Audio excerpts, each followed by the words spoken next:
Yo les gars, c'est Coco GoPro, j'espère que vous allez bien. Aujourd'hui on part en vlog, mais ce coup-ci pas de vlog concours, pas de tout ça. Ce coup-ci on est dans un autre endroit, un nouveau lieu. On est dans la capitale du cheval. Alors t'as deviné où on était? Non? Bon bah je te laisse 2-3 petites images assez sympathiques et puis on se revoit tout à l'heure.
Bon, pour ceux qui n'auraient toujours pas compris, on est au Longines Global Champions Tour de Chantilly. Donc on y est sur les 2 jours. Donc on va voir les ligues et on va voir la manche du Global Champions Tour tout simplement. Et toutes les petites épreuves toutes les petites épreuves à côté. Donc là il faut savoir qu'il y a quand même du beau monde. Ce matin il y a Canet qui a fait 5ème. Il y a, là je viens de voir Kevin Stott, Michel Robert, Scott Brash, Philippe Rosier et puis Patrice Delaveau qui était au paddock ce matin et qui parlait. Donc ouais, vraiment du beau monde. Et à mon avis ça va être du beau spectacle. Et puis bah j'espère que je vous ferai suivre ça d'une manière assez cool avec des plans assez originaux. Je me suis un peu arraché donc on va voir ce que ça donne. Je suis accompagné de ma photographe lu.photo sur Instagram, ces liens seront également dans la description. Et moi aussi maintenant c'est bon, je me suis enfin fait un compte Instagram puisque beaucoup me l'ont demandé. C'est cocogopro.horseriding, allez checker ça en description, c'est pareil, c'est toujours pareil. Donc là le global va commencer, alors ça va être la deuxième manche des ligues, donc qui est la première manche du global. Mais pour ceux qui n'auraient pas compris tout ce nouveau bordel, j'ai fait une vidéo il y a quelques temps, ce sera une petite annotation quelque part par là. Et bah allez la voir avant de regarder cette vidéo tout simplement pour comprendre un peu tout ce beau bordel. Parce que clairement maintenant le global c'est devenu le bordel. Mais bon, bref, moi je vous dis à tout de suite les amis.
Les deuxièmes font également leur entrée avec 4 points seulement à l'issue de 4 parcours. Paris Cellon et Scott Brash pour Miami Glory et la deuxième place.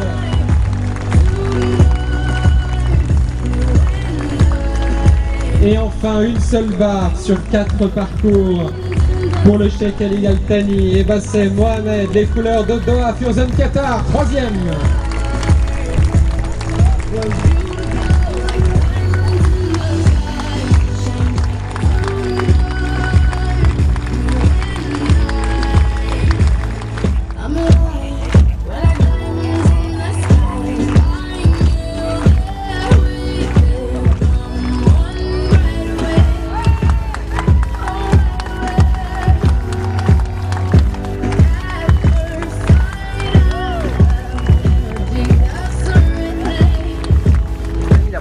vient de se finir. Je viens de retourner à la voiture pour venir chercher de l'eau parce qu'il fait extrêmement chaud. On est en train de crever, on est en train de cuire là-bas en plein soleil. Je sais pas du tout ce que ça va donner, mais cette première manche elle était vraiment ouf quoi. Il y a vraiment eu du gros sport et franchement c'était top à regarder. J'espère que vous l'avez peut-être suivi sur Equidia.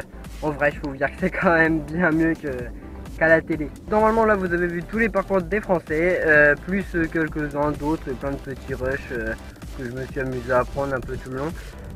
Qu'est-ce que je veux vous dire? Bah ouais, c'est l'équipe de John Whittaker qui gagne le Global Champions League, donc la première manche avant le Global Champions Tour. Et donc normalement, si je me trompe pas, il y a tous les Français qui repartent. Je crois qu'il y a tous les Français qui repartent en seconde manche, en sachant que Patrice Delaveau pour l'instant est deuxième au niveau du chrono et au provisoire au niveau de l'individuel. Et donc ouais, ça devrait promettre une très belle deuxième manche. Encore une fois, là on a 1 heure d'attente et après c'est parti, le sport recommence. Deuxième manche, barrage.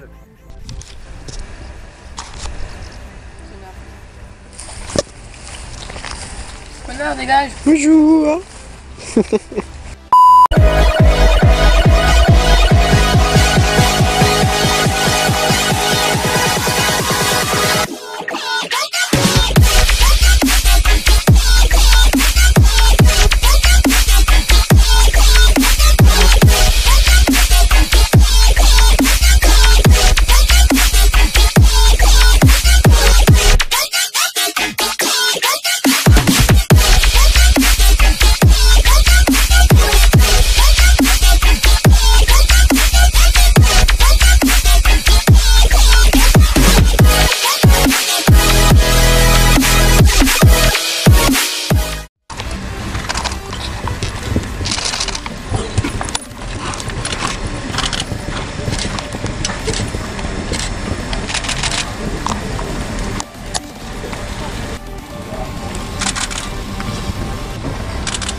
Ouais, voilà, c'est ça.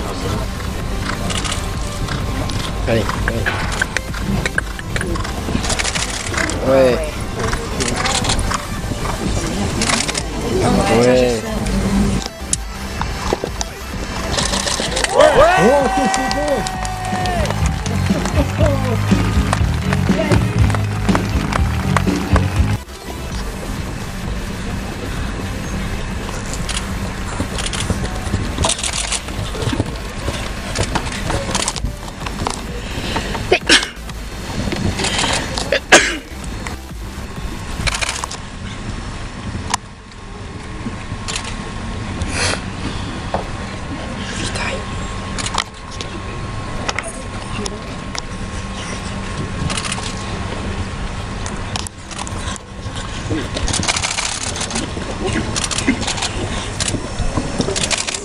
Ouais. Oh.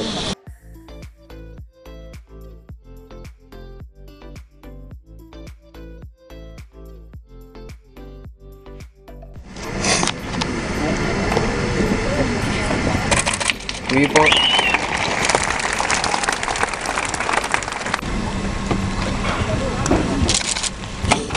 Oh.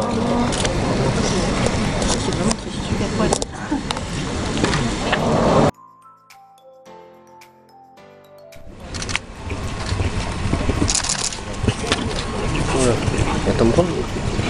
On termine.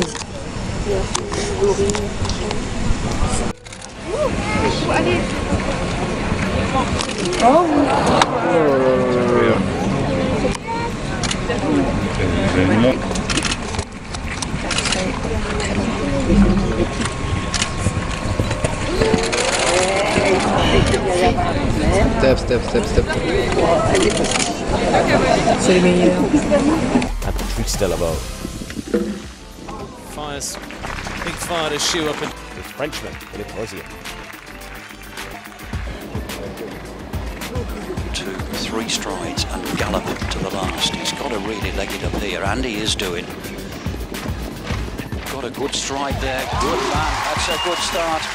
The crowd have really loved that. Is it enough? Good on form, Harry Smulders beats his time. He's a lot quicker. 2 seconds at the moment and extending all the time. More than 3 strides here. 44.80. Surely got him, hasn't he? Should be able to left it up. Yeah. Get off. The pressure was on for Carlos Lopez, who exited the jump-off on 4 faults, leaving it all down to Scott Brash and Hello Forever to upset Harry's lead. He's quick down there. Now, this is the turn he needs. 41.63. Gallop, Scott. Keep going. He's getting slower. Keep going. You've got to gallop. He's not got him. He hasn't, I'm afraid. It's going to be 42.82. It'll be a second spot for Scott Brash and Hello Forever. Harry Smulders will finish top on 41.63 and Philippe Rosier into third in the end. Cette épreuve était absolument énorme. On a eu du gros spectacle au barrage. Donc faut savoir que c'est Harry Smulders qui remporte l'épreuve, suivi de je ne sais plus son nom, suivi de Scott Brash, voilà, pour l'Angleterre, et en troisième Philippe Rosier a réussi à faire troisième. C'est vraiment un gros barrage, même si je suis un peu déçu que Scott Brash a pas joué le chrono comme il l'a joué auparavant. Voilà, il a été il a très joué la sécu sur les derniers. Voilà, c'est un peu dommage parce que ça aurait été cool d'avoir un vrai barrage avec des gars qui y vont à fond. Mais c'est pas ce qui s'est passé. Bon bah sinon c'était une super épreuve, il y a vraiment eu du gros spectacle, des gros sauts. On a eu quelques grosses chutes puisque John Whittaker est tombé notamment. On en a encore eu une autre où le cheval il est parti pareil en furie. Enfin bon bref, hein, c'est le sport quoi. Et pour ce qui est des tours des Français, on va débriefer ça tout de suite. En bref, ils sont tous repartis dans la seconde manche, mais Simon Delestre a abandonné après avoir fait tomber les 3 premiers. Et en fait, seul Philippe Rosier finira sans faute et donc partira au barrage. Et donc nous avons que Philippe Rosier au barrage avec Scott Brash, Harry Smulders et un Colombien du nom de Carlos Lopez. Oui, je sais, j'ai besoin d'un mémo pour me souvenir de tout, mais en même temps, c'est pas qu'ils ont des noms compliqués aussi ces gens. Hein. Je vous fais la fin de cette vidéo de chez moi. Je sais que finalement le vlog aura été que sur un seul jour, mais pour moi, la vidéo aurait été beaucoup trop longue si je l'aurais fait sur les deux. Donc voilà, si elle vous a plu, n'hésitez pas à mettre un pouce bleu et à vous abonner. Et moi je vous laisse sur une série de photos que ma copine a pu prendre durant toute cette journée. Je vous conseille de les regarder, ils sont plutôt sympas. Et puis bah moi sur ce, je vous dis à plus les caves.